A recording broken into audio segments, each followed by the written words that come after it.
rape in the first degree, sodomy in the first degree, sexual abuse in the first degree, attempted murder in the second degree. This is Alec Roberts in New York. There were more indictments today in the brutal gang rape of the 28-year-old Wall Street executive.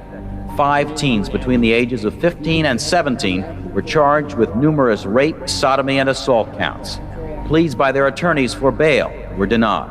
You've seen these young children come before you, Judge. You've seen what they look like. You've seen the mass hysteria that's in the paper.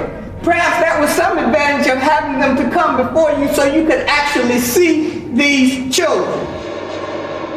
You better believe that I hate the people that took this girl and raped her brutally. You better believe it. And it's more than anger, it's hatred. And I want society to hate it.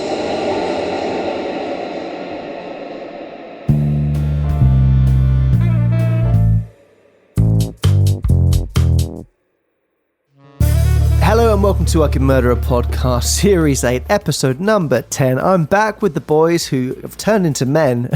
How you doing, Ben? I swear, I'm doing really well. Doing really well by the moon and the stars. Isn't that Boys to Men?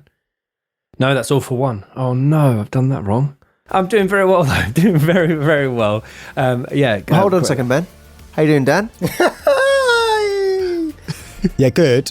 How does it feel to be 55.555 recurring % of the way through the series? Wow. Basically halfway. But, you know, you've got to be precise with these things. For sure. It feels great. This series is kind of, for me, it's kind of flown by. As we said, it's been very eclectic with the mix. But Ben, back to you. How you doing? Yeah, really well. Yeah, really well. It was All for One. I just did do a double take just so I don't look silly at the very start of the episode. But no, doing really well. We've arrived at another very different dynamic in terms of the case today. But yeah, doing really well. Had a great week so far. Long may it continue. Hope everyone else out there is having a lovely week so far, all weekend. And just hang in there. It's going to be great. And this will actually be our 99th upload onto our podcast audio sites. So this is number 99. I mean, we've got some minisodes in this. It's kind of a little bit not full main episodes, but what a number to hit. So very happy about that. Yeah, we worked out that Series 9, Episode 1 is going to be the actual 100th official release without including any of the minisodes we've slung up. So that's pretty exciting. It's full of stats, boys. It's riveting stuff. And talking about numbers, today's case is the Central Park 5. So, but yes, we're back again with a new case, and it is a very different case. As we've said, this series has been very eclectic. So we're excited to get into this case. It's one that caused a lot of controversy at the time, and but we're excited to go through it with you. Absolutely, and we've got 8 more main channel episodes coming the rest of Series 8, so do stick with us, and if you aren't already, why not follow us on our socials at Could Murder a Pod, because soon, in the coming probably month, we'll have the audience case vote for episode 16, and that will likely be on there sometime in the coming weeks, so give us a follow and give us a vote. Pick the case you want to see coming. It's already been a very mixed series, hasn't it, in terms of the different ones we've covered, so we have our theories on what the audience might vote for, but we're excited to see what they come up with. And yes, we've just actually celebrated our 3rd birthday, 3 years doing I Can Murder a Podcast, which is very exciting. Some thought we would never make it, me being one. And to celebrate, we're going to be slashing our prices in half over on the website, and we're going to be doing that until the 1st of September. So why not, a little birthday gift to us, but gift to you back. Go over there, join the cult, get access to well over 120 cases, 125 extra minisodes over on the website, and you can join us with live streams as well. Good old birthday slashing of prices. Exactly. Yeah. Happy birthday, everyone. But Ben, enough waffle from us. Today's case, do you want to fill the guys in a little bit more about it? Yeah, absolutely. So this is one that we've talked about for quite a while, covering on the podcast. It's a fascinating one, as Tom said. We are, of course, covering the case of the Central Park 5, also known as the When They See Us case, also known as the Central Park Jogger case, also known as the case of Corey, Kevin, Antron, Youssef, and Raymond, also referred to as New York's biggest miscarriage of justice. But yeah, a very upsetting case indeed. One that, as Tom said, caused a lot of controversy at the time and still does to date. But as is the norm with this series, we're going to hand over to our wonderful producer, Dan, to set the scene. Before we do that, who wants a riddle? Oh my God, he's done it again. Play that bloody jingle. Dan's riddle sly and mischievous grin. Twist and turn and mind game to win. Puzzles are plenty, a chuckle or two. A laughter in thought, we find our clue. Riddles! Right, it's going to get a little bit harder now, okay, boys? That's fair. Specifically because it's quite hard to find true crime-related riddles. So it's going to be a bit more generic now. 2 in a corner, 1 in a room. 0 in a house, but 1 in a shelter. What am I? Ooh. So I'll leave that tingling on your little brain cells. Yeah. And we'll come back to it at the end of this episode. A bit of mind exercise there. Yeah. Maybe it's gone too hard, too quick. But yeah, let me get off this It treadmill. does feel like a big leap up from the lighthouse, to be fair. Okay. In the year of 1989, 5 Black and Latino teenagers, each aged between 14 and 16, Kevin Richardson, Raymond Santana, Antron McCrae and Yusef Salami, were wrongly convicted for the brutal assault and rape of a white female jogger during a late night in Central Park, New York City. The case was marred by coerced confessions, questionable evidence, and a rush to judgment driven by racial bias and media sensationalism. The 5 young men, later exonerated through DNA evidence in 2002, each spent between 6 and 13 years behind bars for a crime they evidently did not and could not have committed. This horrific incident brought light to the systematic flaws within the criminal justice system and underlined the devastating impact of prejudice as well as the toll it can take on the lives of innocent individuals. So with this case in particular, what quickly becomes clear is that there are flaws at almost every level. The police, the press, the so-called witnesses, and I think it's summed up very neatly by Jim Dwyer, an author who was at the time of the case a reporter for the New York Times, who would go on to say the following. Whatever you do in life, you make mistakes. And you either face your mistakes or you don't. I don't think the press faced its mistakes. I don't think the police department faced the truth in what had happened, because the truth of what had happened is almost unbearable. By prosecuting the wrong people in the Central Park jogger case, the true culprit continued to hurt, maim and kill. And they could have had him, but they got stuck with a mistake, and they are still invested in that mistake. So yeah, with this, obviously, I mentioned it's slightly a different one for the series, but I remember being, and still being, very upset by the West Memphis 3 case, and there are elements of, although a lot of people probably would disagree with this, there are some elements of the Making a Murderer case, particularly if you lean more towards the Brendan Dassey side of things, that I find upsetting. But we've talked about the show a lot on the podcast before. We've talked about the Netflix series Confession Tapes, which again is full of examples of miscarriages of justice that again is really, really difficult to deal with. But this one in particular, it upsets a lot of people to the core. It's heartbreaking. It's very infuriating as well. And ultimately, it's an absolute travesty what happened to these 5 young men. But there have been feature-length documentaries made about this case. There's also an entire dramatized series made by Netflix on the case. And we always say it, but this week is a big, big case indeed. So what we're going to do is provide a bit of a background on the Central Park 5, or the boys themselves, as well as kind of paint a picture of what New York City, particularly Harlem, was like at the time of the incident.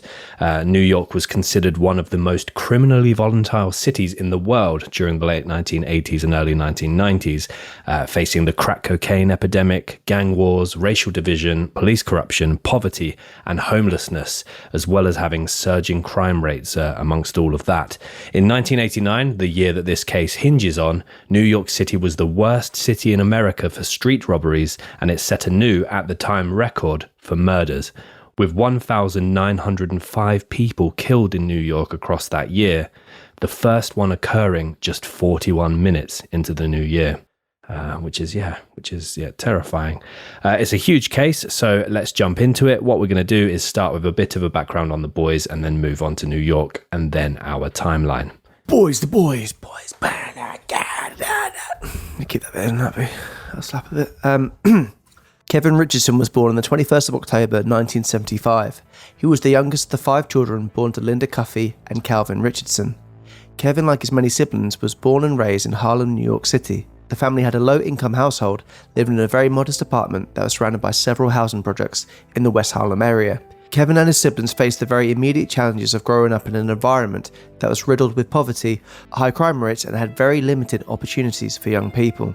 Despite their initial difficulties in raising such a large family, Kevin's parents, Linda and Calvin, worked extremely hard to provide for their family, but financial constraints and the lack of stable employment opportunities were a constant presence in their lives. Despite the challenges, Kevin's family was very close-knit, and he shared a strong bond with his siblings. The Richardson siblings would often look out for one another if they encountered any kind of problems in their neighbourhood. As a young boy, Kevin liked to hang out on the streets of Harlem alongside his many friends, including Raymond Santana and Yusuf Salam, who we'll speak about those two in more detail shortly. Kevin was a very friendly, easygoing child who found it easy to get on with most people. These friendships that Kevin formed were all local to the neighbourhood that he lived in and were a natural part of growing up in the, as Tom mentioned, quite a tight-knit community. The boys all came from similar family backgrounds, so of course they understood the struggle of being raised in Harlem at the time. The group of friends spent time together engaging in typical teenage activities like watching TV, hanging out, playing sports, and exploring their city. At just 14 years old, Kevin would be the youngest of the so-called Central Park Five. We're then going to move on now to Antron McCrae. So Antron McCrae was born on the 14th of January 1974, and just like Kevin, Antron was born and raised in Harlem, though his family resided in East Harlem rather than West. He was the oldest child of Linda and Bobby McCrae Sr., having a younger brother called Bobby Jr. He had a very close relationship with his parents and was heavily protective of his baby brother. Just like Kevin, the McCrae family lived in an apartment in a neighborhood that faced many economic struggles and social issues. There was a good deal of homelessness on the streets, and burglaries, armed robberies, and break-ins were not an uncommon occurrence. And Antron is quite an interesting member of the five boys. He seems more like not the outsider, but the other boys seem to at least know one or more of the rest of the group, whereas Antron was he just knew of them. Antron's early years were marked by an incredibly strong bond with his father, Bobby, who was referred to as someone who was, quote, a fiercely supportive and constantly reassuring, loyal presence in his life. Antron enjoyed spending time with his dad, engaging in activities such as fishing and playing sports, and he looked up to his father as a role model and aspired to be just like him, following in his footsteps. So yeah, Antron's father, I believe he coached one of their little league teams or was some form of sporting coach for the boys. Very much a role model and very much someone that Antron respected and desired to be just like. Yusuf Salam was born on the 27th of February 1974. Like the rest of the boys, he also grew up in Harlem and faced the challenges of a neighbourhood grappling with poverty and social difficulties. Yusuf was raised by a single mother, Sharon Salam, who worked as a daycare provider, and his father left the family when he was just a baby. He had a close-knit family that included his siblings and extended relatives. Yusuf was known for his intelligence, curiosity, and eagerness to learn, displaying a strong interest in his education and his future, having an interest in a wide range of subjects at school from a young age. Growing up in Harlem, Yusuf experienced both the joys of the community and the struggles of living in a neighbourhood facing crime and inequality. He formed friendships with the other young boys from the area, including Kevin Richardson, but also with Raymond Santana and Corey Wise, who we will discuss shortly. The boys would regularly play sports together and roam around Harlem, as well as exploring the different boroughs of New York together. So now we're going to talk about Raymond Santana. Raymond Santana was born on the 7th of September 1974 in New York City, and, just like Antron McCrae, grew up in East Harlem, unfortunately facing the very similar struggles growing up in a neighborhood plagued by poverty and crime. Raymond had a passion for art and dreamed of becoming a fashion designer. He was raised by his mother, Rosemary Santana, who worked as a school aide. And his stepfather, there's speculation about this relationship. Some say he was very close. Some say that the stepfather was very abusive and distant, but it depends which side you lean on. But he did have a close relationship with his family and was the middle child amongst two other siblings. Despite the challenges of, again, a similar environment that the rest of the boys faced, Raymond's family provided a supportive and nurturing environment, instilling the values of resilience and determination. Growing up in Harlem, Raymond experienced the vibrancy of his neighborhood and formed friendships with other local boys, including Kevin Richardson and Yusuf Salam. These connections were a natural part of his childhood, and again, as we mentioned, some of the boys would know one another. Antron McCrae seems to have just known of the boys rather than actually hung out with them too much, but again, they would all become sort of friendly towards one another, and again, they'd sort of roam around their city, exploring different parts of New York. And yeah, a note on Harlem as well, because at this point, I feel like all we're doing is talking about poverty and crime around Harlem for the time, but I stayed in Harlem a couple of times in recent years, and I absolutely loved it. I accidentally walked into a wine bar. I thought it was someone's home. It's just a street corner open. So you thought you were walking into someone's home, but it turned out to be a wine bar? Well, I was walking. Oh, sorry, I thought this was someone's house. No, it was. So basically, it was like a street corner. It had like bifold glass doors. So the corner of the wine bar was exposed, and there's a crowd of people in there. So I sort of just walked in, and then it turned out to be a wine bar, and I had a little wine. But I really liked Harlem. Really liked it. Good location, nice people, easy to get around. Yeah. But although, to be fair, I did stay there sort of 25 years or so after this situation that we're talking about. But yeah, I really liked Harlem. But very different picture back then. And even going back further, so back in the 1920s, 1930s, Harlem was in such a sort of poor way that it was referred to as the slums of New York. And it was considered almost as bad as the Five Points area, which had gained international notoriety in the 1900s as a densely populated, disease-ridden and crime-infested slum for more than 70 years. By some measures, though, the 1970s in particular was considered by historians as, quote, the darkest period in Harlem's history, with some Harlemites, so you got New Yorkers, you got Brooklynians, I think that's Brooklynians, I made that up, with some Harlemites even leaving the area in search of safer streets and better schools in the suburbs, and those who stayed in Harlem would try to contribute to local efforts to revitalize their reputation, clean up the community, despite what some people considered external efforts to prove otherwise. According to an article on humanityiinaction.org, many older Harlem residents remember a time when the city was infested with drugs, plagued by high crime, and preyed upon by unscrupulous slumlords. Poverty, violence, and drugs were the only constants. There's no question that Harlem was a tough place to live before redevelopment in the 1990s revived interest in the neighbourhood. And finally, Corey Wise. Corey was born on the 26th of July, 1972 in New York City. He had an exceptionally difficult upbringing in Harlem, which was consistently disrupted by his family struggles and periods of instability. Corey was raised by his mother, Dolores Wise, who worked as a home health aide, and he had two sisters, Marcy and Vanity. Corey had a complex relationship with his father, who it is alleged abandoned the family on occasion and experienced the dynamics of a tight-knit yet at times tumultuous and distant household. It's been alleged that he was physically assaulted by his father on a regular basis. Despite the challenges he faced, Corey was known for his friendly nature, loyalty to his friends, and would fiercely defend them should they ever encounter trouble. Corey's childhood, unlike the other four boys, did include brief periods of homelessness due to his mother's financial struggles. He also struggled in school due to an undiagnosed learning disability as well as hearing impairment. This has been considered a possible side effect of physical abuse at home when he was a child. This instability contributed to the challenges he faced as he worked his way through his formative years.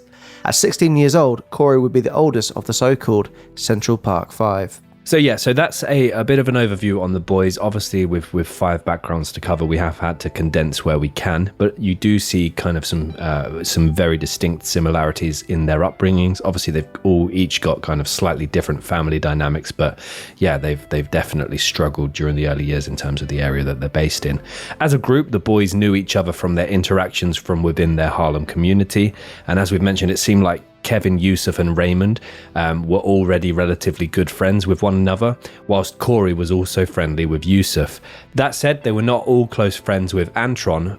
Perhaps he, of the 5, knew the boys the least, but their paths will have crossed due to their shared neighbourhood, age and social circles. And yeah, I believe as well, obviously we talked about Antron's father being very active in the community and very much keen on coaching the boys' sports, so it's likely they were also perhaps on the same sporting teams or something like that.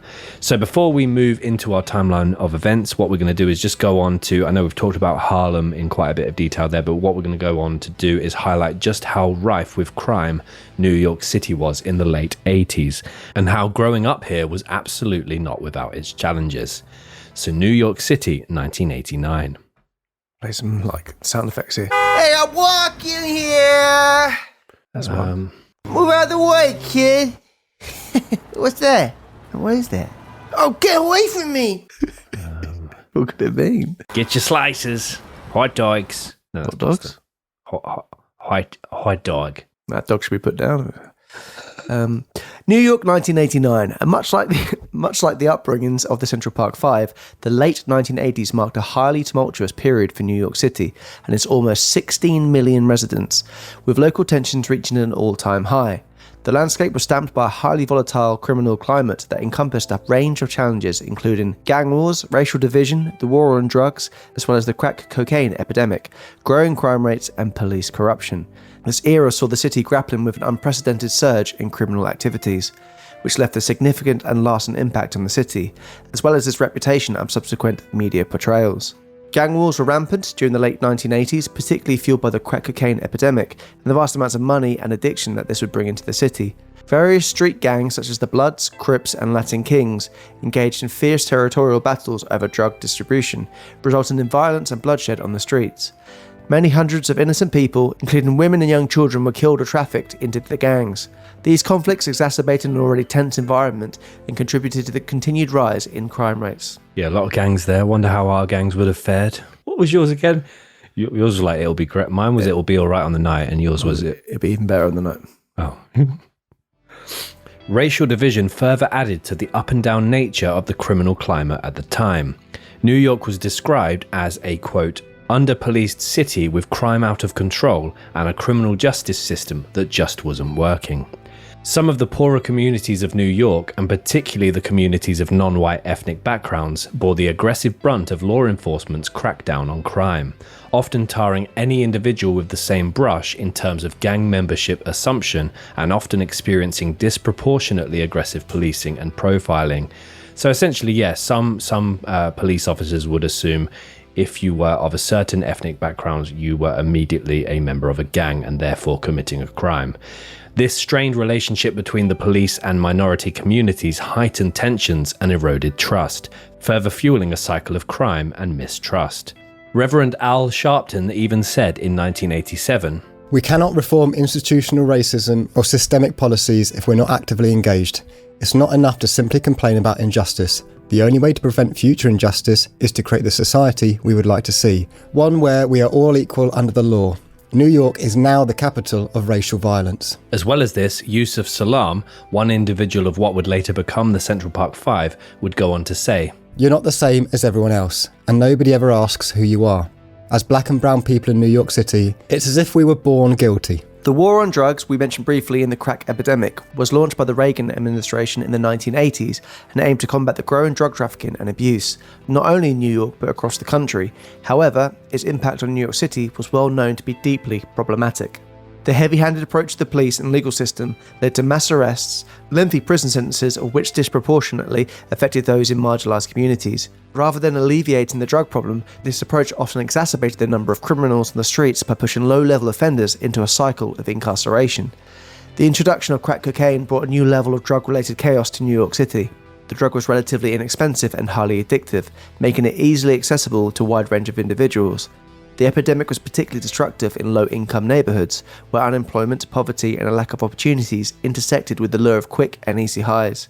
As crack use soared, the city experienced a sharp rise in drug-related crimes such as robberies, burglaries and even homicides, as individuals desperate to feed their addiction turned to increasingly desperate measures. The crack epidemic of the 1980s was a devastating and transformative event that had a profound impact on New York City.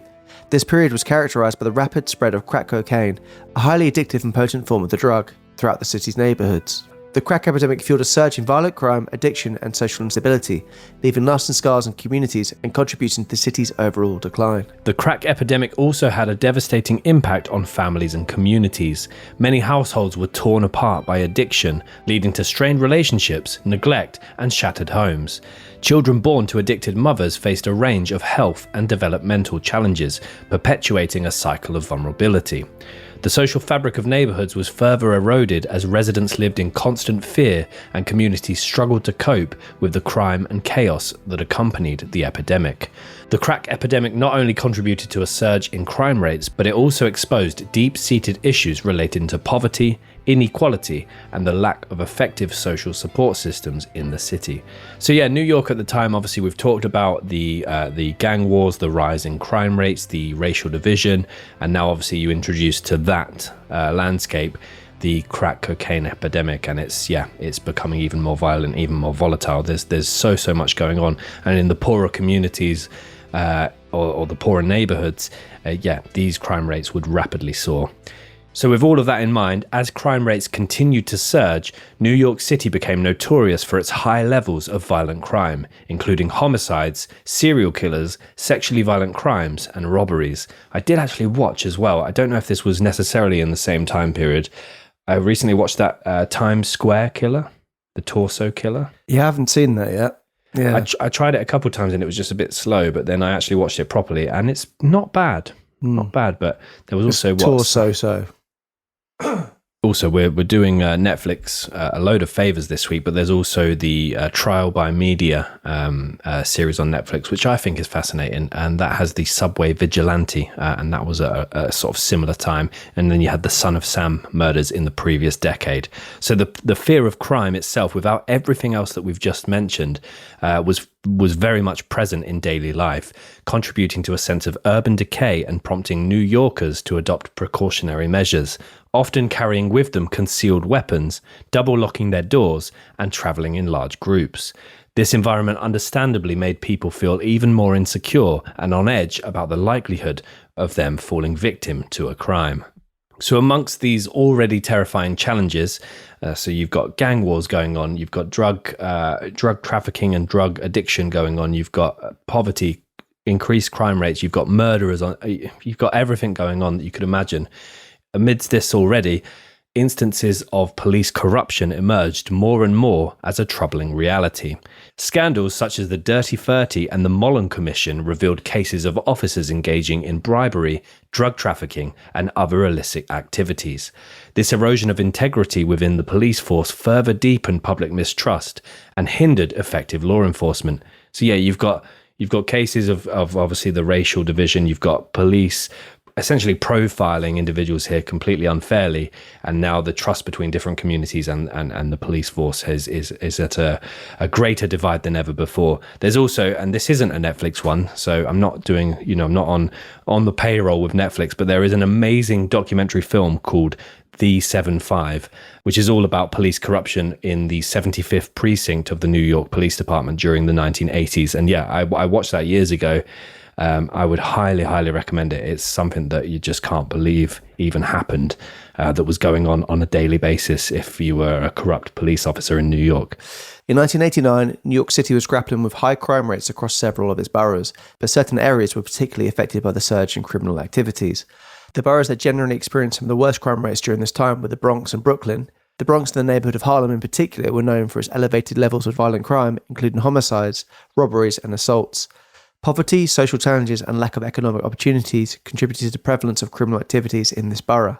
An extra point to add, although we have obviously focused heavily on New York, it's important to mention that crime rates were on the rise over many other cities and many other countries in the world. The same can be said about the miscarriages of justice.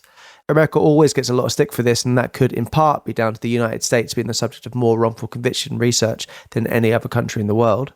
The results, which are quite troubling, from 1989 to 2017 alone, more than 2,100 people were wrongfully convicted and subsequently released from prison because of evidence of their innocence. So that is a big number. And you can only imagine how many are still locked away or sadly died in prison. So this is also another crazy stat. In the United States, which houses a fifth of the world's prison population, as many as 97% of federal criminal cases are resolved through guilty pleas involving unregulated negotiations between prosecutors and defendants. In 2015, 44% of documented US miscarriages of justice involved cases where the defendant had pleaded guilty. Yeah, that I couldn't believe that when I saw that. But then you do, obviously we've seen all the documentaries where there's negotiation tactics, there's coercion, there's a lot of pressure or extended periods of interrogation where, you know what, I'm just going to plead guilty. But 44% of miscarriages of justice are stemming from, in that year, people that just said, I'm guilty, I've done the crime, I've admitted to it. Which is, it's crazy. It's usually just the threat of they've got more on you, so they can get more time on you unless you just go on that. Yeah, you get less time if you just admit it. Exactly. Yeah. So Kevin Richardson, who was one individual of what would later become the Central Park Five, said the following: "It needs to be known what we went through. We went to hell and back. We have these scars that nobody sees." But as well as we mentioned, obviously, that a lot of the focus here has been on New York and Harlem in particular. It's also important to know that instances such as these miscarriages of justice were happening all over the world. A particular flurry of incidents occurred in both Ireland and England as a result of conflict between the British rule of Northern Ireland and the Irish Republican Army. So in the 1970s, there was a series of high-profile cases where the convictions were later recognised as miscarriages of justice. And that includes the Guildford 4 from 1974, the Birmingham 6 from 1975, the Maguire 7 from 1976, and the case of Judith Ward from 1977. And basically, there's so many similarities here. Obviously, there is a heavy political element to this, but these cases featured false confessions, police misconduct, non-disclosure, and issues about the reliability of expert forensic testimony, which again, is very similar to the Central Park 5. And there's also an additional factor which obviously impacted on the decision-making process during both the investigation and the prosecution of these cases, which was their very high public profile and the media attention that it received, as well as the pressure to obtain convictions and restore public confidence, which once again is exactly the same as the case of the Central Park 5. So, New York was a cauldron of crime, poverty, drugs, prejudice, police corruption, and gang wars, and it was on the brink of boiling over during the night of April 19th, 1989. One incident would occur that night, which would later go on to become one of the biggest miscarriages of justice, not only in New York City's history, but the whole of America. So we started our episode with a quote from then New York Times reporter Jim Dwyer, and we're going to leave you with one before moving to our timeline. I look back at the jogger case and I wish I'd been more sceptical as a journalist. A lot of people didn't do their jobs. Reporters, police, prosecutors, defence lawyers. This was a proxy war being fought, and these 5 young boys were proxies for all kinds of other agendas.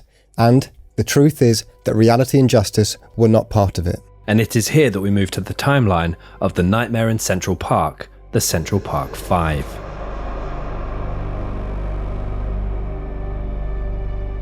"19th of April 1989. A large number of young people congregate on the outskirts of Central Park. This includes Raymond Santana, Kevin Richardson, Antron McCrae, Yusuf Salam, and Corey Wise. Though they were not necessarily all hanging out together, many of the boys were playing basketball on the streets or having fun with their friends, and Corey was actually at a family dinner. It was a busy evening in Harlem in particular. There were lots of kids playing in the street, and although it was getting late, a public holiday was coming up, and the boys were all in very high spirits. Raymond Santana Sr., Raymond's father, who was watching out on the boys from his home, had noticed the crowds becoming larger and larger, with a number of new faces that he didn't recognize suddenly congregating in the area. Through his fear of things getting out of hand, obviously as we've mentioned in a lot of detail already, crime, drugs, gangs were rife in the area at the time, he decides to advise some of the boys to go to the park rather than being out on the streets. On this, he said the following. I told them, too much trouble on the corner. Go to the park. I sent them there that night, so I feel guilty too. Corey Wise, who was making his way home from eating at a restaurant on 110th Street, bumped into Yusuf, Kevin, and Raymond. Here, they noticed a large group of what they described as good kids and bad kids, some out to have fun, and some out to be wilding. And this large crowd that they observed had gathered on 110th and Madison, and within this large group, they noticed Antron McCrae. Just past 9 p.m, a group of over 30 teenagers, including the 5 boys, enter New York City's Central Park. They enter via the entrance at 110th Street and 5th Avenue. The youths plan to participate in an activity known as wilding. According to dictionary.com, wilding is the, quote, practice by a group of young people of going on a random spree of violent criminal activity. On the 5 boys making their way into the park, Corey, Yusuf, and Kevin said the following. Walking. Feel the guys horse playing with each other, jumping on each other's back, beat each other up, just horse playing. We start going towards the main road, and people started throwing rocks at the cars.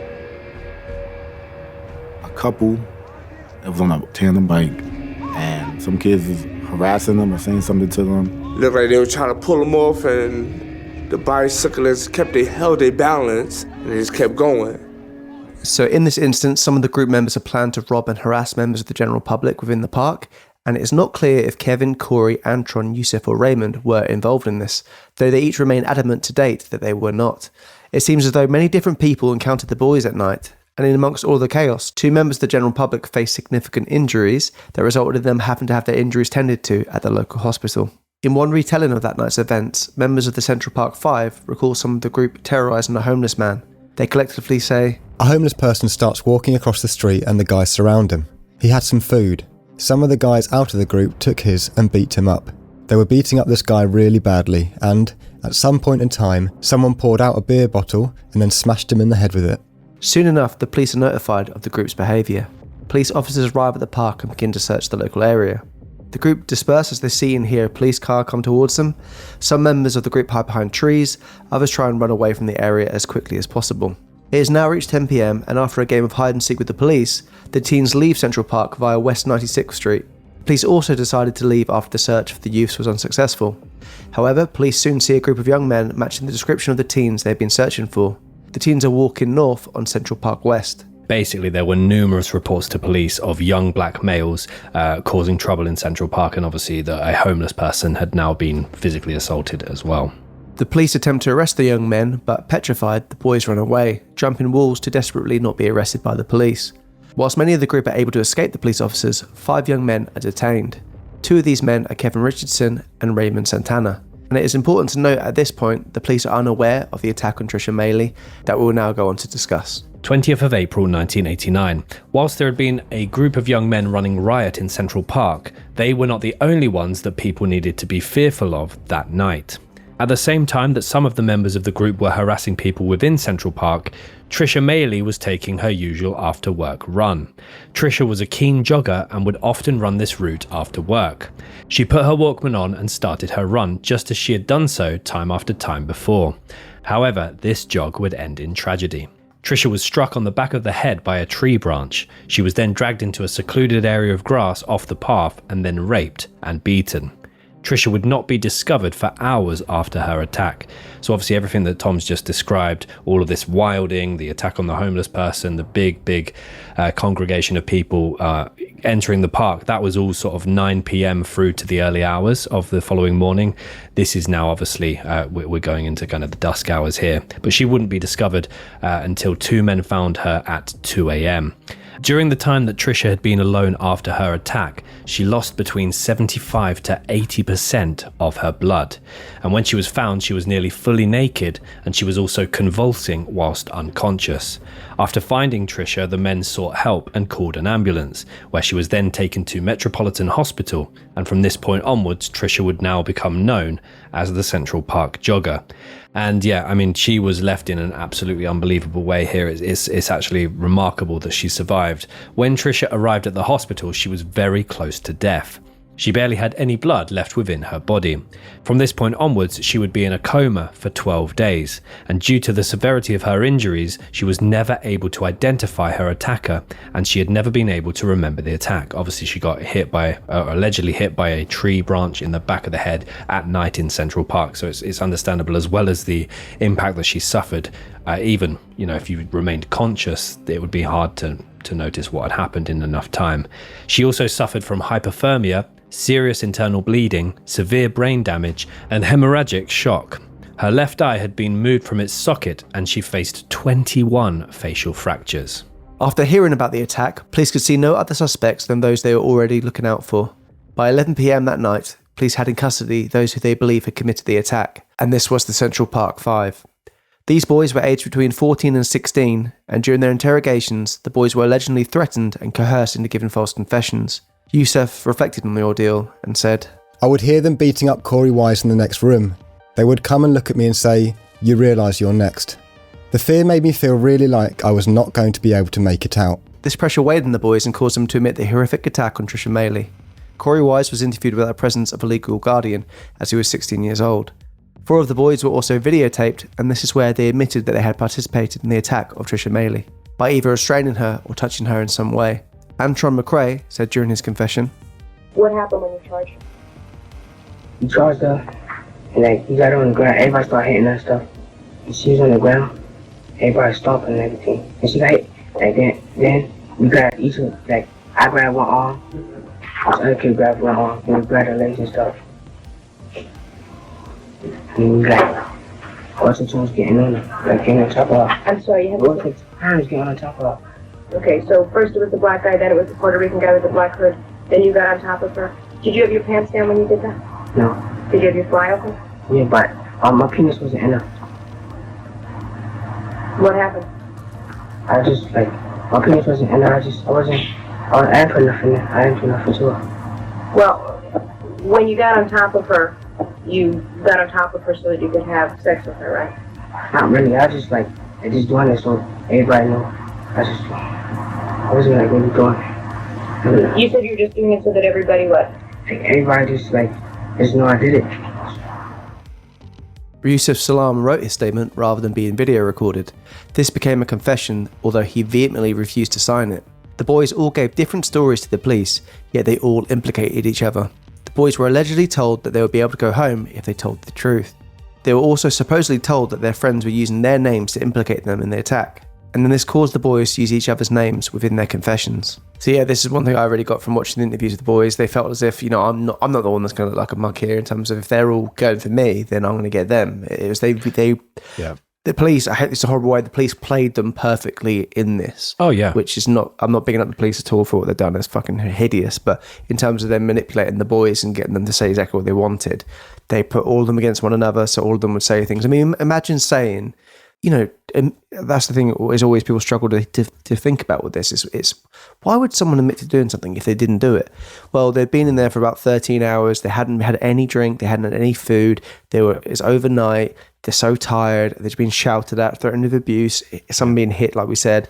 All these things. Well, Corey as well had an intellectual disability as well that was undiagnosed at the time, and a hearing impairment, and had no one present with him whilst he was being interrogated as well. And like you said, if the police were trying to get between 20 to 30 black young men that had entered that park and they were only able to get 5, but then tell the other 4 boys, look, name drop and say Corey said this about you, Kevin said this about you, Antron said this about you, Yusuf, it's easy to see how, as you say, the police would have played them against one each other, like you mentioned. And as well, these are young lads that, it's, can you imagine being at school, like if and you're kind of where your thinking was then, trying to get out of there, you want to leave, you've been told if you tell us the truth, you can go home. And it's like, but the truth, by the way, is going to be you throwing your friends under the bus here in order for you to get out. So these boys were not the only ones that were arrested and taken for questioning regarding this attack.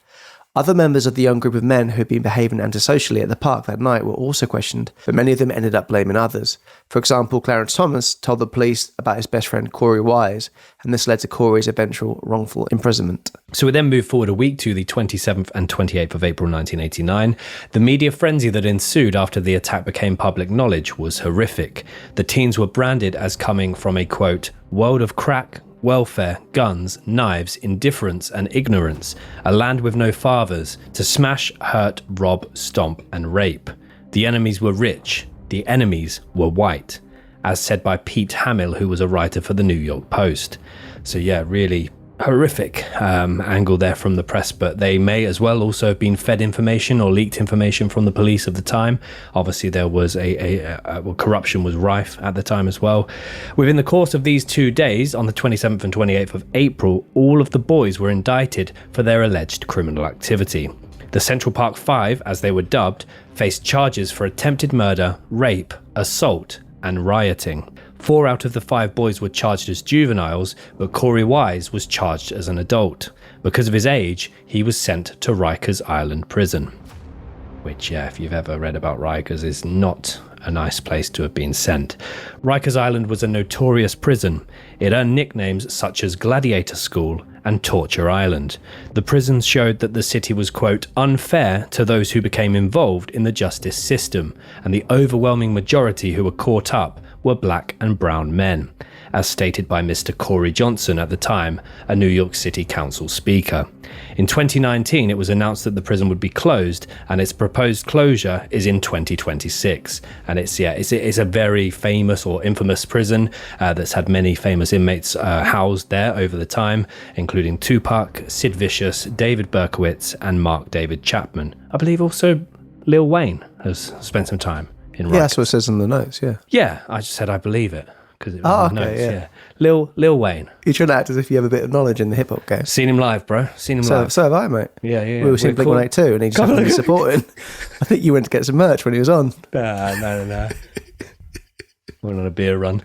The 1st of May 1989, Donald Trump, who was in real estate at the time, pays $85,000 for a full-page article named "Bring Back the Death Penalty, Bring Back Our Police," to be printed in the press. In this ad, which calls for the death penalty to be used, he said, "When they kill, they should be executed for their crimes.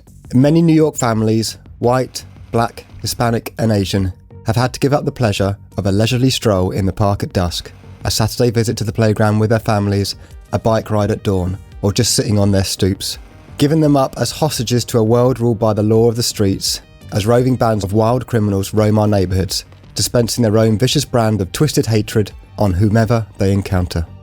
Yeah, so $85,000 in today's money is more than that. So the article had a mixed response, to which Trump heavily defended his own opinion. Talking to Larry King a few weeks later after the article released, he said, "I am strongly in favour of the death penalty. I am also in favour of bringing back police forces that can do something, instead of just turning their back because every quality lawyer that represents people that are in trouble said the first thing they do is start shouting police brutality." So yeah, at this point, what was Trump famous for in 1989? Probably just the family? Real estate. He was very much, he was a known public figure. He was on a lot of talk shows and stuff like that. So I think he did still have, I mean, Trump's gone through many different illustrations of himself in terms of money as well, but it does seem to be, it's quite a political move from him, weirdly, way before he was ever to do anything like that. But it's he's taken a strong stance on it. Yeah, we just ran it through our spend calculator, and 85,000, almost $250,000. So he's either, as you said, using it as a political move, or he has been, I don't know, impacted by this news. Well, I guess because Central Park, I mean, a lot of things I heard about this case was if that happened somewhere else that wasn't in Central Park, it was just because like Central Park's like the darling of New York. The fact it happened there was such a kind of horrible thing. And also, I mean, for Trump, obviously, he's with a lot of his real estate, I think, believing surrounding Central Park as well. He owns some of the buildings, doesn't he? So he probably saw it as a particular stain on the area that he had invested in, and it probably would affect him negatively money-wise as well. So I wouldn't be surprised if it was kind of more led by that. But, I mean, he's always been very outspoken with his beliefs. But, yeah, it does seem...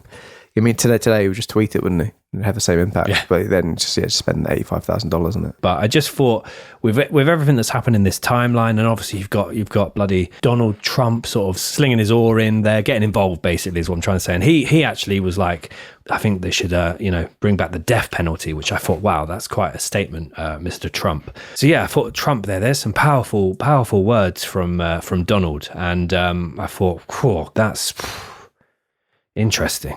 Really interesting. Didn't you do this last week? Did talk a bit about it last week, and that's why I found it even more sort of interesting, especially for sort of not lazy then. Chronological listeners. Yeah, really interesting. Really interesting. Yeah. Chuck me in. Ben Carter's interesting facts. Welcome back. I hope everyone's having a rocking August, enjoying themselves so far for the summer months. As this episode came out just a few days after my birthday and the podcast's birthday, the team here at Ben Carter's Interesting Facts thought, you know what, Ben, as it's kind of your Happy birthday. Happy 40th, by the way. Fuck yourself in the face. Sorry, that all came out at once. As it's your birthday week, your sort of birthday few days, just go ahead and do whatever you want. So as such, and kind of unrelated to the Central Park 5, but kind of related to last week's case, I'm going to go back to last week's episode, which would be, I thought, quite a pleasing experience if you're a chronological listener on a weekly basis, but otherwise it might irk you somewhat. I'm, of course, going back to last week's mention of Britain's most incompetent executioner, William Calcraft. Here we go. So today we're talking about the poor craft of William Calcraft. Wow, oh wow. So as we explained in our Mary Ann Cotton episode last week, and spoiler if you haven't checked that one out yet, definitely give it a listen. It's an interesting episode. But William Calcraft... It's one of the best of the series, I'd say. It is enjoyable. It's got riddles, it's got jingles, it's got nursery rhymes, it's got spooky bits, like dirty recipes. But yeah, William Calcraft, he was known as maybe the Ben Carter of the executioner's world. He liked to take his time, often go the scenic or more elaborate route, more often than not, and occasionally he'd bend the rules. And obviously a spoiler alert if you haven't already listened to the Mary Ann Cotton episode, but Mr. Calcraft's path would cross with Mary Ann Cotton's. Initially a cobbler by trade, William is in the history books as the man responsible for hanging the last publicly executed woman and man, respectively, in Britain. So he holds that record in 1868. And William's lasting mark in his 45-year career as an executioner, however, was less of kind of a big historical figure and more of kind of a cloudy sort of laughing stock, really, specifically towards the end of his career. Laughing stocks. Yes, that's true. Yeah, he was. But, people died. So more than once, William was accused of drinking on the job and showing his nerves on multiple occasions. There was a time when William was set to hang a man simply named O'Connor. And when he set the trapdoor off, the rope braked. The rope broke and left O'Connor alive, needing to be hung a second time. Although, as I mentioned, obviously, William's career went on for 45 years, despite many occurrences of people, the rope snapping and people falling. He appears to have been considered a particularly incompetent hangman. So it'd be rubbish at the his consonants and vowels, and frequently having to rush below the scaffold to pull on his victim's legs in order to hasten the death. William preferred a short drop method of execution, which basically meant that the rope through the trapdoor might only be around 3 feet. That's the problem, surely, because that is not enough to break a neck. Exactly, it's just under a metre, and it wasn't long enough at all, as Tom said, to break a prisoner's neck, and therefore the deaths were not always instantaneous, typically taken up to a few minutes at a time by strangulation. And some people then started to question, is he really incompetent, or is he just torturing these people? Yeah. Because, there were some questions there. Was he a cop? Because he can't be surely a full-time hangman. He basically was a cobbler by day. Cobbler by day, hangman by night, or hangman by sort of Sundays. Torturer. But people are saying, was he really incompetent, or did he just like to torture people? And there's the short drop method as well was particularly controversial. You're supposed to have at least a couple of meters. He only did it with just below 1. But also people thought that he was a bit of a showman and did it this way because typically crowds of at least 30,000 people would attend some of his public executions, and he was renowned for his poor taste. So sometimes he would even swing from his victims' legs or climb onto their shoulders in an attempt to break their necks for his baying crowd. In one of the first executions William ever carried out, his victim Thomas Jennings took more than 4 minutes to die. So don't turn into a physical comedy routine. That's very bizarre. That was in his younger days. He was a showman, sort of 45 years before his death, before he retired. So he was a bit of a showman 45 years before he retired, but the latter end is quite comical. Another one, the last one I've got here, is that another forgettable day at the office occurred when William was scheduled to execute a criminal by the name of Mr. B.H. Bousfield. However, in the days building up to the execution, William started to receive several threats that he would be, quote, shot on the scaffold if he tried to execute Mr. Bousfield.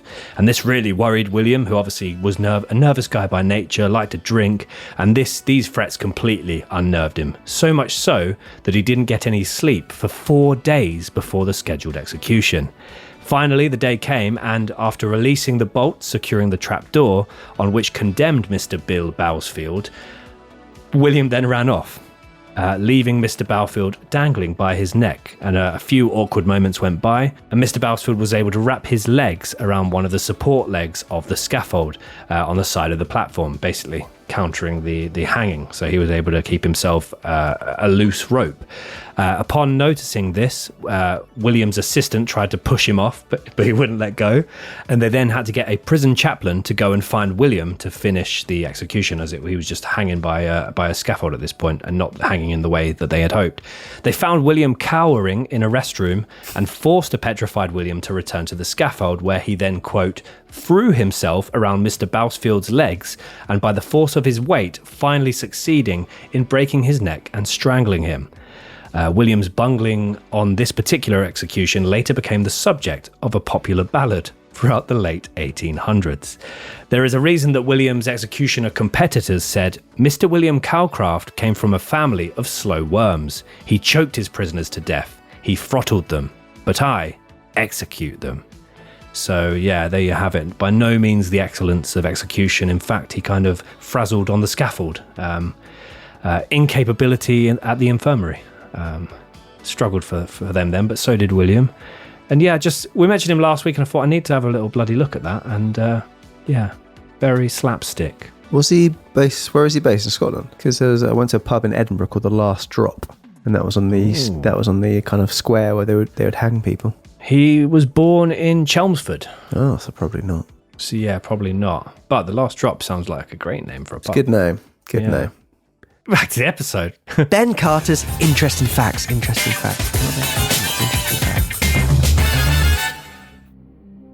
June 25th, 1990. McRae, Salam and Santana are imprisoned for the attack on Trisha Maylie. So as we mentioned earlier, only Corey was sentenced as an adult, but all of the remaining members of the Central Park Five were tried as adults but sentenced as juveniles, which was at the time a requirement by law. During the court case, the prosecution repeated that the DNA evidence found on the victim did not match the DNA of any of these young men. One of Trisha's socks contained unidentifiable seminal fluids, and the man that this DNA came from would not be revealed until many years later.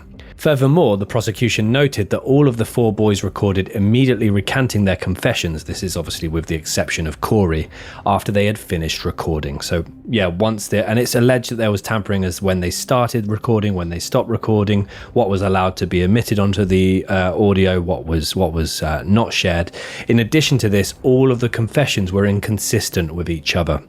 And during each confession, the boys tell a slightly different version of events each time. Furthermore, it seems as though they only add in specific details after they have been shown photographs or have been asked specifically how something happened. And these are very much like, these questions, when they're asked how something happened, they're very guided questions. So, do you think she was coached? Yeah, coached, exactly. Yeah, so you see that a lot with, obviously, earlier this series did the Making a Murderer case, and you saw that a lot. They did it very well with Brendan Dassey, and they tried it with Stephen as well.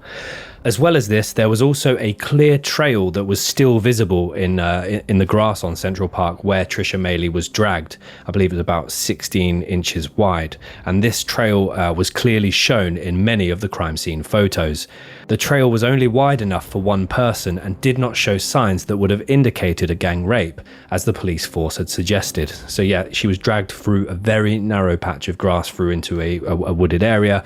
Again, the way that the boys were retelling the events or guided or coached to retell these events absolutely didn't line up with the area that the event actually took place in. However, we cannot forget that Kevin Richardson did admit that a cut on his face came from the fingernails of Trisha Maylie. But yeah, Kevin in a later interview would talk about how the cut on his face actually happened. It was from a policeman hitting him around the head with a helmet. But obviously the police have coerced him into saying it was actually from a scratch from Trisha.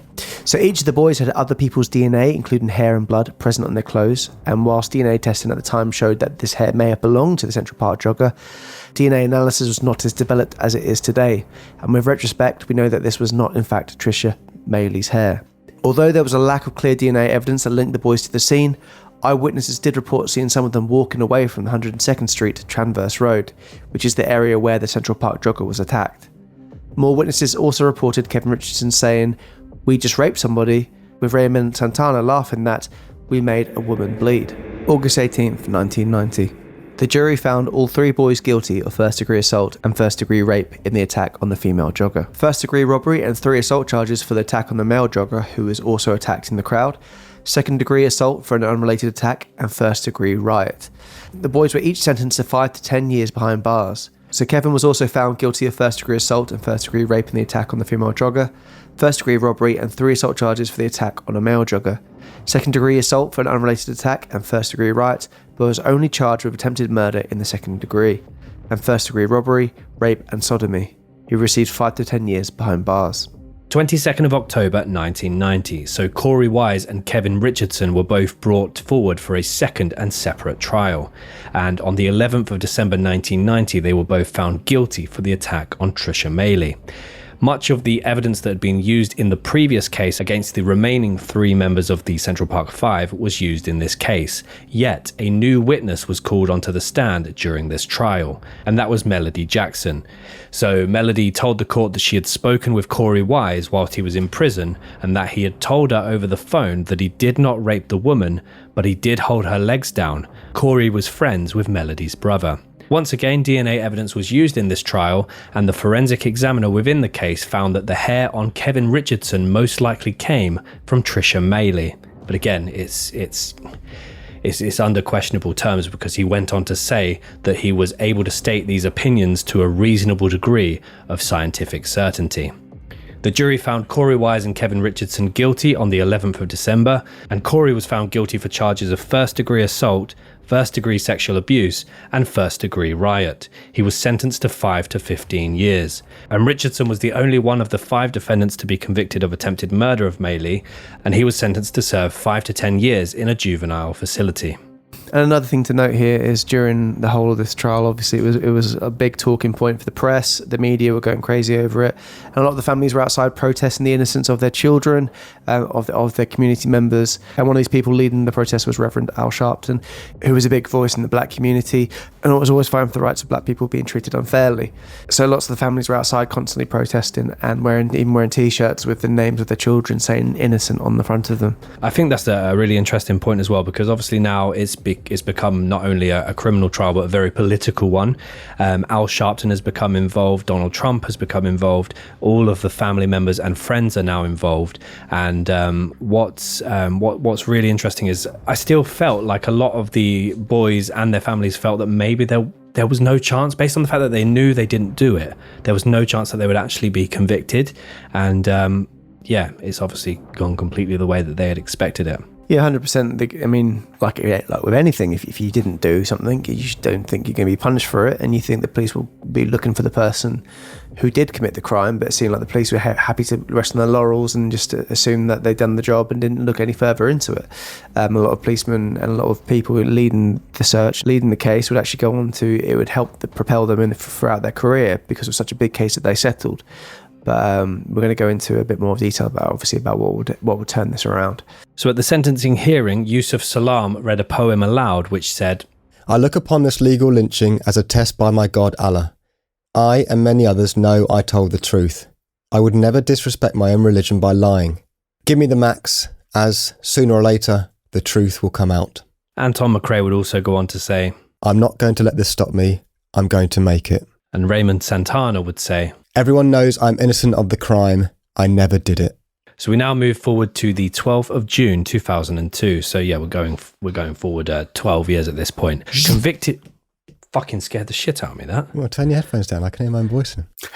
Sorry, bro.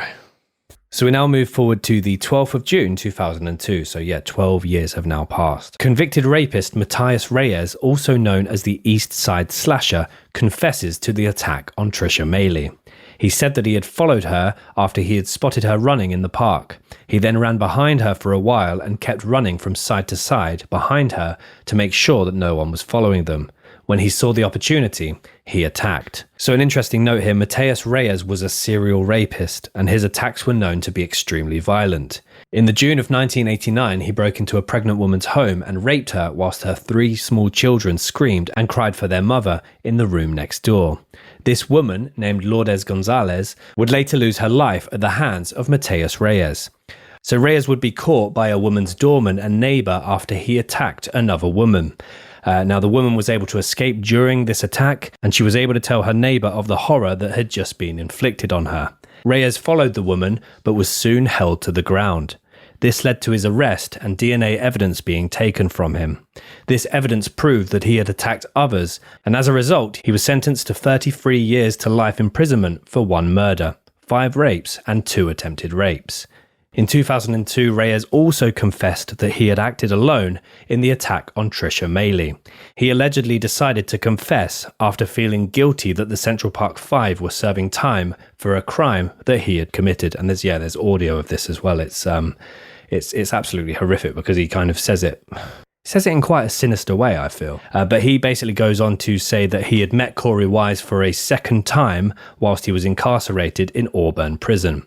The two had previously met whilst serving their sentences and got into a heated argument regarding a television in 1989.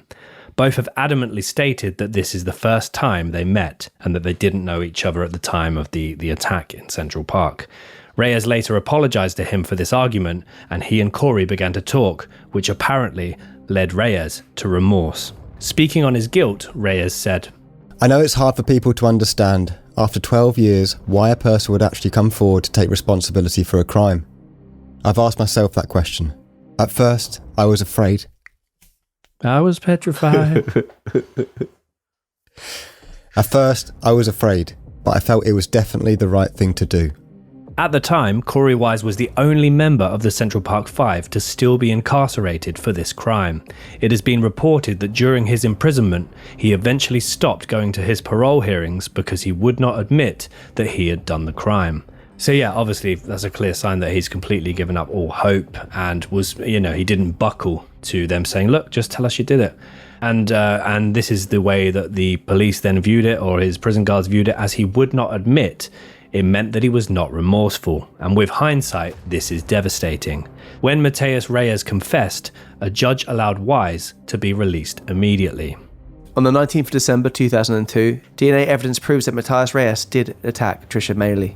A sock which contains unknown semen is tested, and a DNA match is found. This proves that he did sexually assault Trisha, but prosecutors did not think that this was solely enough evidence to show that he acted alone. Many pose the theory that both Mateus and the Central Park Five attacked Trisha. Some have questioned the possibility of them attacking separately, and others have a strong belief that Mateus was part of the gang that was attacking random members of the public within the park that night. However, Mateus combated these claims himself. He said that if this was the case, then why did the boys not give his name to the police when they were being interrogated, and whilst they are throwing in each other's names into the case? Furthermore, no blood was found on the teenagers. Trisha lost far too much blood for there not to be a drop of evidence on them. So Mateus was also able to tell the police things that only someone there that night would know. He mentioned about taking the keys, trying to think he was going to try and rob the house, so he took the keys from her, and then he threw them away. He was able to remark on the coloured tights that she was wearing when she was jogging. He was basically able to give a description that only someone there on the night would know, or the police would know. And so people thinking maybe he was just claiming it, he knew these things, which was undeniable that he was there that night. Furthermore, a mark on Trisha resembled a link to an item of jewellery that Reyes owned. A medical examiner commented on this. "The patterned injury over the prominence of the victim's left cheekbone is consistent with a left fist blow, striking at an acute angle, partially imprinting the image of approximately half of the prominent parts of Mrs. Reyes' ring on her skin."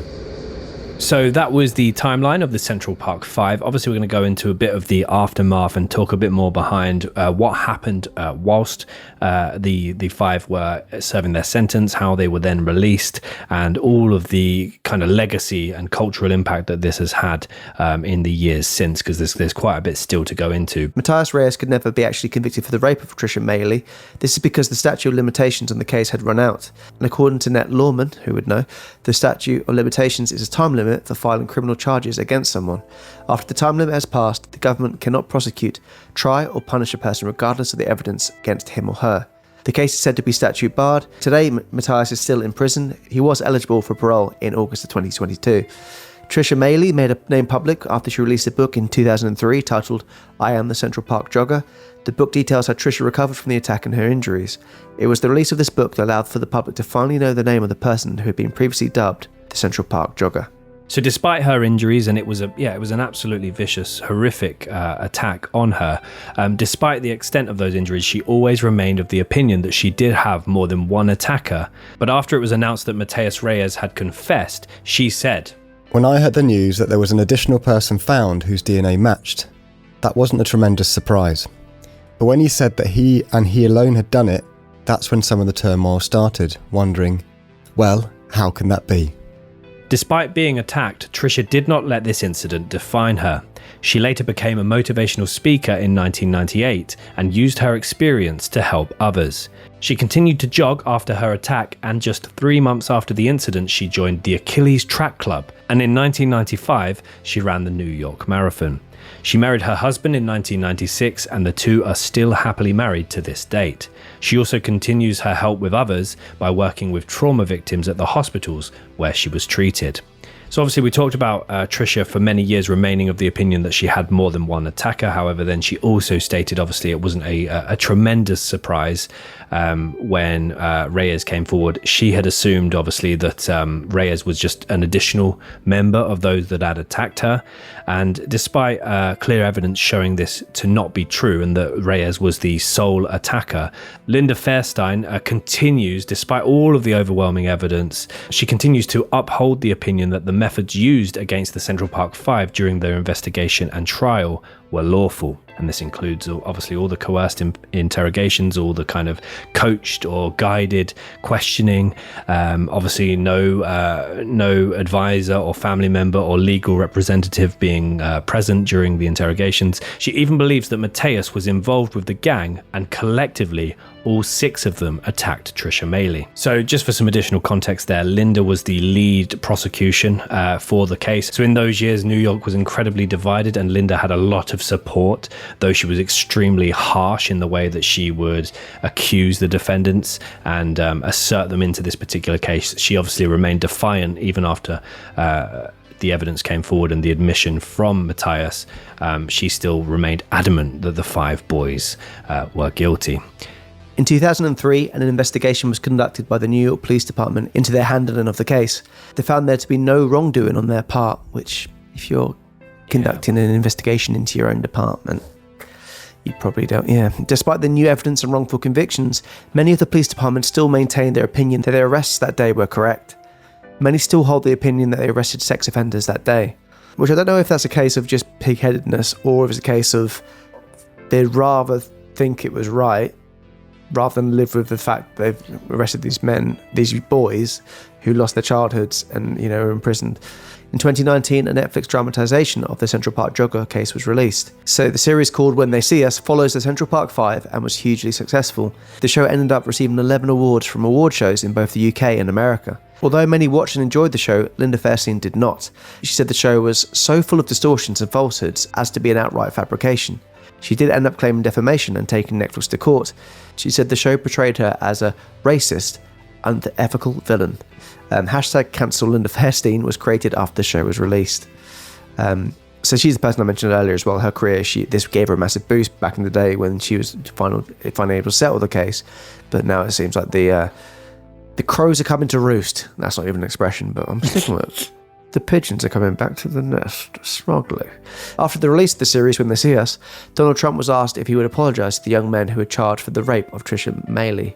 He replied back with, "If you look at Linda Fairstein and if you look at some of the prosecutors, they think that the city should never have settled that case, so we'll leave it at that." Trump never wants to admit when he's wrong, really, is he?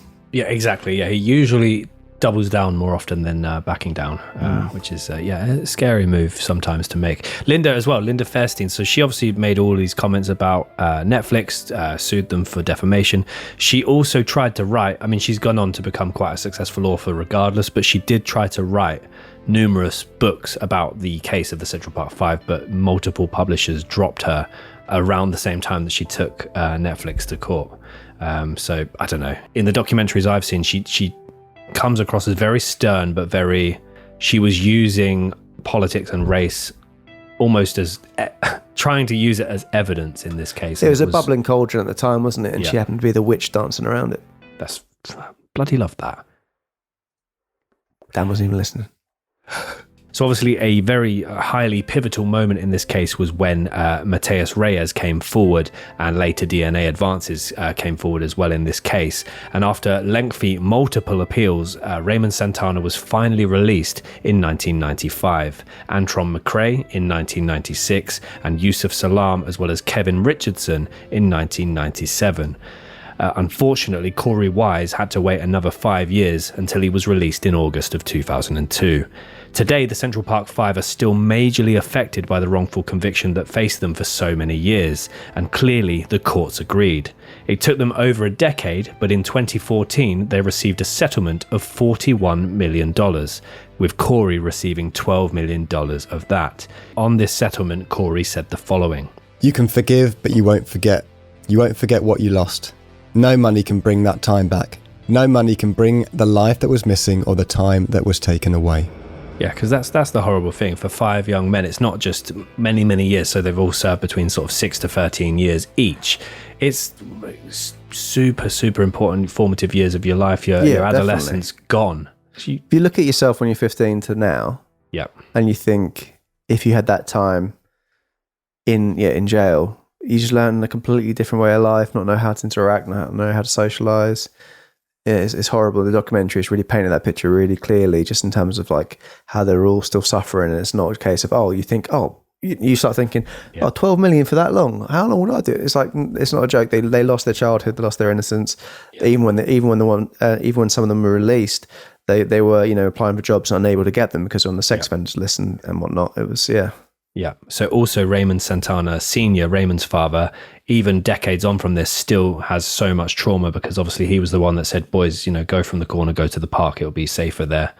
Where obviously, how could he have known what was later to happen that night? But it took many, many years, but eventually the boys were cleared of their charges. They didn't have to go through a kind of West Memphis 3 sort of deal, and they didn't have to obviously go ahead and take an alpha plea like the West Memphis 3 did. And as we were saying, with the people, with the boys coming out, finding it hard to acclimatise, Raymond Santana actually ended up going back to prison following drug-related charges. He said he was sitting around, he couldn't get a job, he felt like it was a waste of space. So the only way he thought he could make money was basically starting to deal drugs, and he eventually would be caught and sent to prison. And his prison time was a lot longer than it would have been because obviously he had already served time in prison, so they actually put him in for a bit longer. So when the boys were cleared and had their names cleared, he was actually in prison for this drug charge. But then, because essentially the first crime they were cleared of, his time was knocked down and he'd actually already served that time. So he wasn't actually free at the time when the names were cleared.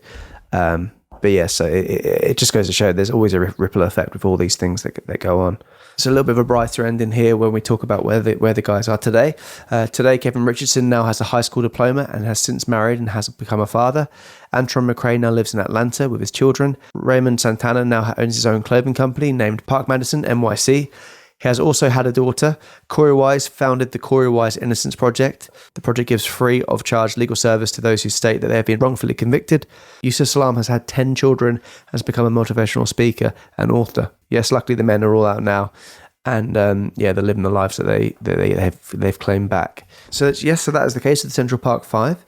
But we haven't finished the episode, so I mean, I thought there's a lot of talk about the Central Park. I mean, I think all of us have visited Central Park. Am I right? You guys have been there before? Oh yes. Yes. 3 times. Oh, bloody! I think I might have been 3, but who knows? But I thought, obviously, this is a very sad story connected to the Central Park, and I thought maybe a couple of quirky tales about Central Park just to kind of lighten the mood of Central Park. So it's time for TTs. Get them out, Dan. Mammy! Tommy's trivia. That's terrific. So yes, so a few little I always say, is it tidbits? Yeah. I've always said titbits. If you listen back to any previous episode, I definitely would say titbits. But yeah, a few little tidbits about Central Park. It is titbits. Is it? Yeah. Oh. Titbits. What does that even mean? Where does that come from? A small and particularly interesting item of gossip or information. Oh, I've got to show you a tidbit. Tommy's Titbits. Yeah, no, I don't like that. No, I love it. That's good, actually. I might change the jingle. It's Tommy's trivia, mate. Tommy's Titbits. Titific. No. But yes, anyway, so I've got Tidbits! 3 little segments here. The first one I've called Cannons Away. So there was an old ship cannon which was stored in a place called the Ramble Shed in Central Park. This cannon was previously used but had been retired for more than 2 centuries. But in 2013, when a park crew gave it a good old cleaning the cannon, they discovered that it was ready for battle. And it was containing a cannonball and nearly 2 pounds of active gunpowder. Wow. Kaboom. Which is, you would have thought you would check like early on, you'd check that, right? Like, or if I was there, I'd probably show it off my pals. I probably would just light it and just aim it at someone and go, hey. You love a bit of wilding, don't you? I do love a bit of wilding. I like rewilding. Then this one I think would definitely pique Dan's interest. I'm not sure if I don't know if either of you seen. Have either of you seen Oppenheimer yet? Nope. No, okay. Well, the Manhattan Project. Apparently, there's a huge underground complex under Central Park, and apparently it was utilised as part of the Manhattan Project. For those of you that don't know, the Manhattan Project was a military operation dedicated to the construction of the nuclear weapons, and it's heavily shrouded in mystery. So there's lots of conspiracy theories about the use of the thing that they believe is to be under Central Park, and they mention aliens and whatnot. Another theory states there's a complex under Central Park equipped with over 60 miles of roads, an underground lake, which I've never really understood the purpose of an underground lake, and one of the largest telephone exchanges in the United States. I'll end on the underground lake, but the underground lake is a mysterious one in my eyes. And the other thing I thought was interesting, there's a few people that have been spotted, or animals spotted, in Central Park. There was an alligator, but turned out to be actually a South American caiman. Couldn't believe his luck. And Susie Grunt, a 15-year-old girl that occupied a cave. She lived in there in 1987. I don't know if she was actually called Grunt or if it's just noise that she'd make for communication. And there was an invasive species of frankenfish, which is a snake-headed fish that inhabited the waters there in 2013. And the last one, there was a 3-foot tall, not so big, Bigfoot spotted in 1997. These frankenfish are terrifying looking. Frankenfish. The snakes of the water, truly. I don't like snakes of water. Keep them in the underground lake, if you ask me. But a 3-foot Bigfoot, that's nice. That's cute. But yeah, I mean, that's a very cluster bomb of random things about Central Park. It wasn't very formulated. So apologies there. I think I've let my TTs down. No need to apologise, Tom. I thought it was quite interesting. Yeah. It would have been cool if you dived deeper in about that, that underground lake. That would have been. But then that's just a theory that people are saying they believe there to be underground cities and lakes and stuff like that. Yeah. But yeah, that is that, and that is this week's case. I mean, Dan, pick a winner for that. I'm more than happy to concede there. Well, although it would have been suited much better for last week's case, I'm going to go with Ben for this week. So Ben, you get a point. Well done. Fair. Oh, thank you, sir. I'm just Googling underground lakes, Tom. And some of these photos, I mean, it's like a cave lake, I would imagine. Cave lake. They do look... Frankenfish. I tried to find a Central Park cave lake, underground lake, but they're bloody beautiful, some of these cave lakes. Well, there you go. Why not give it a little Google? But Dan, I mean, I haven't figured it out, and I'm on the edge of my seat wanting to know the riddle. Yeah, I'm really sorry about this because, like I said, it's not necessarily true crime related. It's not true crime related. That's fine. I might have to rethink that because this is far too vague. But the riddle was 2 in a corner, 1 in a room, 0 in a house, but 1 in a shelter. What am I? Any guesses? 2 in the corner. I've got an idea, but I could be wrong. I've tried to think of... It's in a typical riddle fashion. Just think about it. Is it a piece of post? Oh. Like a letter or an envelope or something? 2 in a like corner. Stamp. 1 in a room. Oh.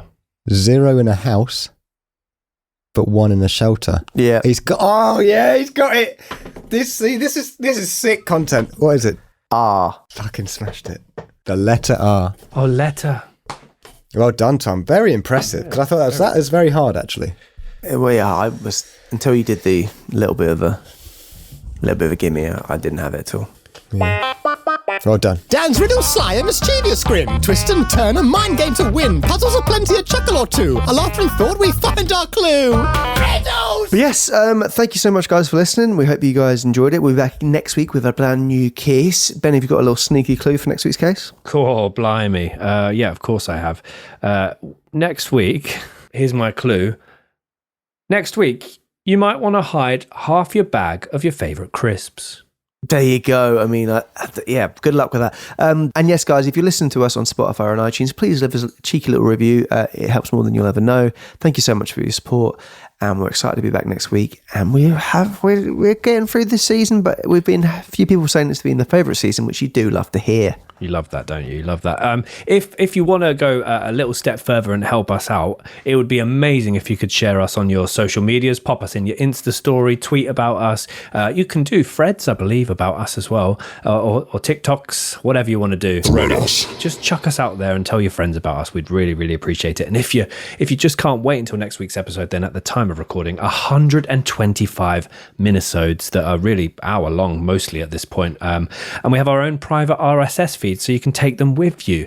So just head over to icmap.co.uk, take a look. It is our birthday, and producer Dan has slashed prices in half to celebrate us turning my favourite number 3. Happy birthday, one and all. Happy birthday. Happy birthday, one and all. And yes, guys, like we always say, we say this all the time. Keep doing what you're doing. Unless it's double downing and trumping. I'm playing it very safe this week. Yeah, that's fair. Always check your cannons. Always check them. Yeah, dust them off. If they're going to be decoration, check them before. That's all right. Have a lovely week. Until next time. 2 Pip. See ya.